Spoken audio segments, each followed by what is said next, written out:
She's the star of the ABC hit drama Grey's Anatomy. Please welcome Ellen Pompeo.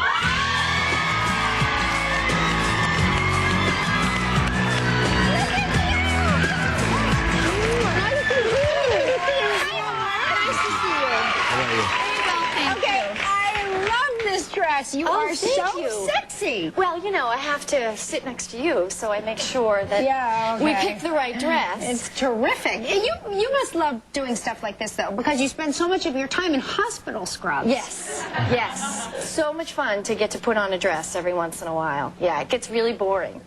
You're originally from Boston, for those of you who don't know. Originally from Boston.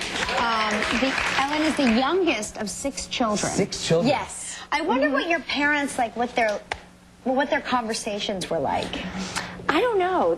I don't know. Was there screaming and yelling in Probably quite a bit of screaming and yelling. Yeah. Which you two are working towards 6 almost, aren't you? Yeah, well, 3 in New York City feels like 6. Yeah, right. We like to say at least one person in our house is crying at one time, and it's usually me.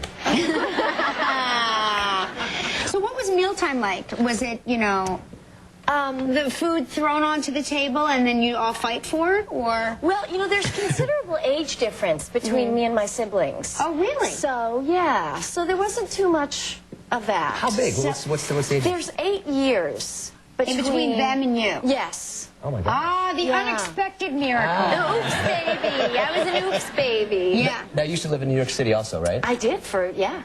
And I spent a lot of my childhood here also, so I feel like this is my home. And did you work in a restaurant in Soho? We live in Soho. I did. Oh, you do? Yeah, yeah. Which restaurant did you work in? Yeah, I worked in a bar above a restaurant because I would be a terrible waitress. Right. It's not there anymore. Oh, the Soho Kitchen is still there. Is that still there? Yeah, I think on Green Street? Yes, yeah. There was a bar that his son had above there. I forget the name of it. Did you make the rounds here, auditioning for commercials and theater and the whole bit? I did. Yes. It actually was very serendipitous how it happened, because I met an agent working behind the bar there, and a couple of days later they shut the bar down. There was some fire marshal problem or something. So they came in and closed the business, and then I just started doing commercials. So it all timed out very well. But did you believe it was a real agent, or did you believe it was somebody that wanted to put you in skin flicks? Well, you know, actually, she was a girl. Oh, okay. Even better. And, you know, even better. Well, because I really thought she was trying to pick me up. Because she didn't have a business card, and she was staring at me for the longest time. Keep going. So I thought, you know, maybe this is just a ploy. Right. But she turned out to be a real agent. Oh, man. Mark was almost there. We almost had him. He was almost with you for the whole ride. He'll just tune out now. Ignore us both. So, yeah, this is really going to devastate you. Now you're dating a music producer. Yes. So, do you sing, or do you have any sort of... Oh, goodness, no. You don't want me to sing. How'd you guys meet? In a grocery store. Ah. But we're from the same hometown. No kidding. And I was with my mutual friend, and she introduced us. And but that was quite a while. We've been together 2 years now. So. Wow. Oh, wow. So did you ever think about taking it to the next level? With the M word? Yeah, with the M word. Well, you know, one thinks, but I don't know. You know, it's a... I don't know. We're going to take a break with Ellen, and we're going to talk more about Grey's Anatomy. You know, we're back with Ellen Pompeo, the star of Grey's Anatomy. So you're working, you're shooting commercials in New York. You then move to LA for pilot season. Is that kind of how it works out for you? Yes, basically. And you work a lot. You're working on various things. You know, I didn't work so much the first couple of trips to Los Angeles, and I didn't acclimate very well. I was very much a city girl, and it's very different there, and I had a hard time adjusting. And ultimately, I would always come back to New York City. You know. But then you get this script for Grey's Anatomy. Oh, well, I had moved to Los Angeles before Grey's Anatomy. Right. Yeah, about 4 years ago. And you had worked. I did. I did a movie called Moonlight Mile. Right. And then I moved there after that. Yeah. And so, did you ever suspect that this show was going to be this huge hit? I mean, it's the biggest... And you know thing since sliced bread? You know what's so funny is I went to an event last night, 7th on 6th, which is an amazing charity, and you can go online and buy everything.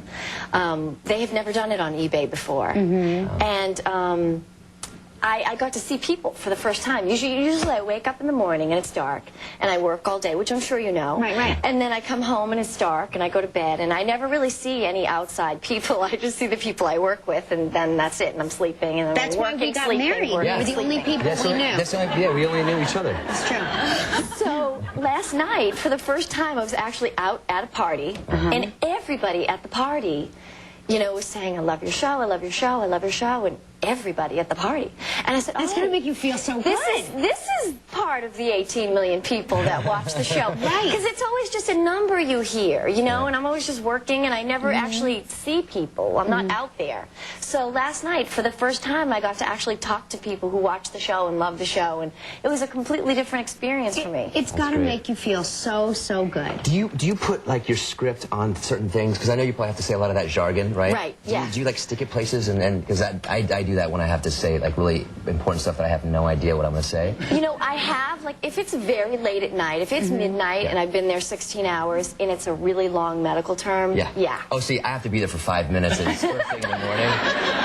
Well, And I just put it on a computer screen and that's what I do. Actor prepares. yeah, well, Well, let me ask you this, though. Do you ever feel that now that you've, you know, do you feel like you could perform medical procedures? no, don't give me I any wonder, more like, if Ellen Pompeo's on an airplane and somebody collapses, It's does her Ellen doctor say, in the house. I am the doctor? Would you wouldn't even try? Run, if that happens. No, but I bet after a few years, and mark my words, after a few years of you doing Grey's Anatomy, you're going to become like a mini doctor. You're going to know things. You're going to know how, you know, if somebody's airway is obstructed, you can give them the tracheotomy. I know that you can. You know, I probably could. Well, I certainly know a lot more than I did before about medical procedures and things, but I'm sort of squeamish when it comes to the blood, and, you know, when we do surgery scenes, we use Me too. pig bowel and stuff. It's kind of She said pig gross. Pig bowel. You going to faint? Well, Mark's going to faint. You said pig bowel. Here he goes. We should take a look at a clip Yeah, though let's take a of look you at- in action okay. in Grey's Anatomy. Wait, I say I like the guy, and you can't stop hating him. Is he- And then as soon as he screws me over, Is he- you're his new best friend. He failed his boards. This is He important. cheated on me. Busted. Yeah, I'm busted. His exam is tomorrow. You're in on this too? He cheated on me. God. Told you she'd find out. Of course you're in on this. She let him touch her boobs. Oh, he cheated on me with George's skanky Zipner. That is just plain rude. We know he cheated on you. That's why we let you turn the living room into Santa's freaking village. What? We're not big on holidays. You know that.